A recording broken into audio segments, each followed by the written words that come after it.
በሰው ልጆች ህይወት ላይ በጣም አደገኛ ከምላቸው ነገሮች አንዱ ኔጌቲቭ ኤነርጂ ያለውን ሰው ምቀኝነት ያለበትን ሰው በጀርባችን ተሸክመን ረጅም ርቀት ለረጅም ዓመት መጓዝ ነው።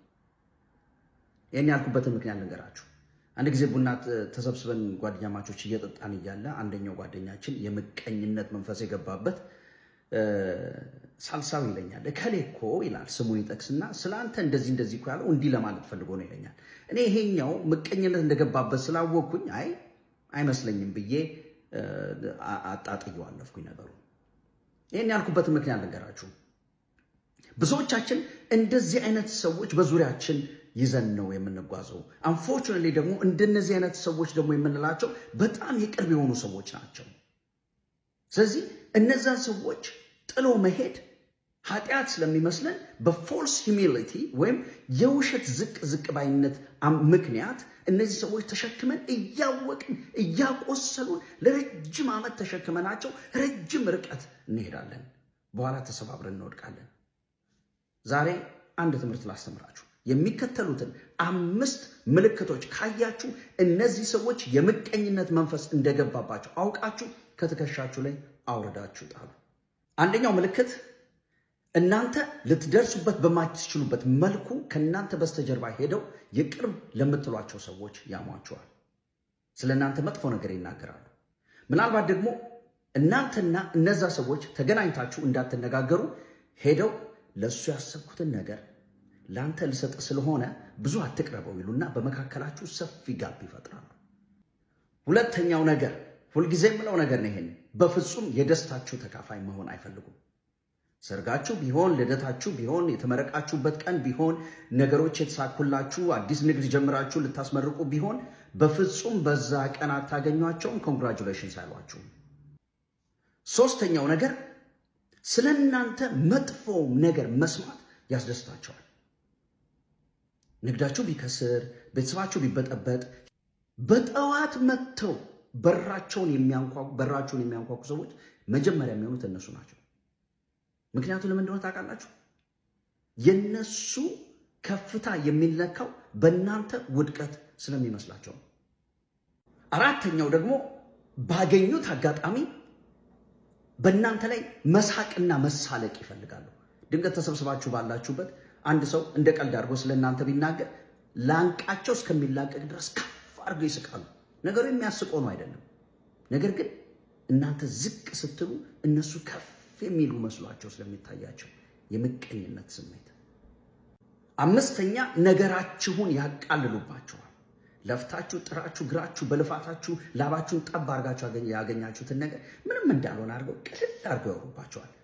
ምክንያቱም ለምንድን ነው? እነሱ የሌላቸውን ነገር አሁን እናንተ ስለያዛችሁት አንድ ስቴፕ ስለበለጣችኋቸው ይናደዳሉ። ስለዚህ ወገኖቼ እንደነዚህ አይነትን ሰዎች ተሸክሞ መኖር የትህትና ምልክት አይደለም። እናንተንም ኢንፋክት እነሱንም እየጎዳችኋቸው ናቸው። ስለዚህ አራግፏችሁና ከትከሻችሁ ላይ መንገዳችሁን ቀጥሉ። መልካም ቀን ይውላችሁ። ዛሬ የምነግራችሁ ስለ አንድ አዲስ ቃል ነው። ይሄ ቃል ሲኒካል ስለሆኑ ሰዎች ነው። ሲኒካል የሆኑ ሰዎች ማለት ምን ማለት ነው? ነገር ሁሉ ባለበት እነሱ በለመዱበት ሁኔታ ብቻ እንዲቀጥል የሚፈልጉ አይነት ሰዎች ማለት ናቸው።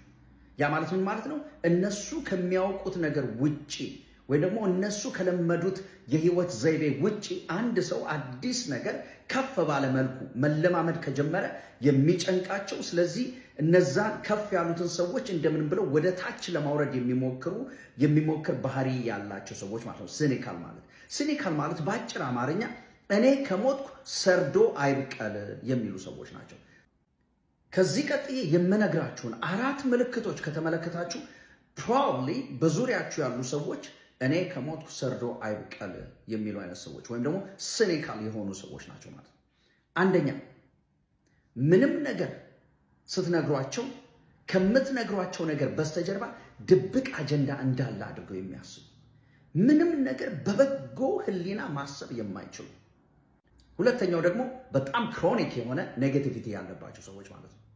እነዚህ ክሮኒክ የሆነ ኔጌቲቪቲ ያለባቸው፣ በጣም ጥልቅ የሆነ ኔጌቲቪቲ ያለባቸው ሰዎች ምንም ጥሩ ነገር አድርጉ፣ ወርቅ አንጥፉላቸው፣ ከወርቁ ይልቅ አንዷን ቆሻሻ ነገር አይተው እዛ ላይ ፎከስ አድርገው የሰዎችን ሐሳብና ሁኔታ መበታተን የሚወዱ ሰዎች ማለት ነው።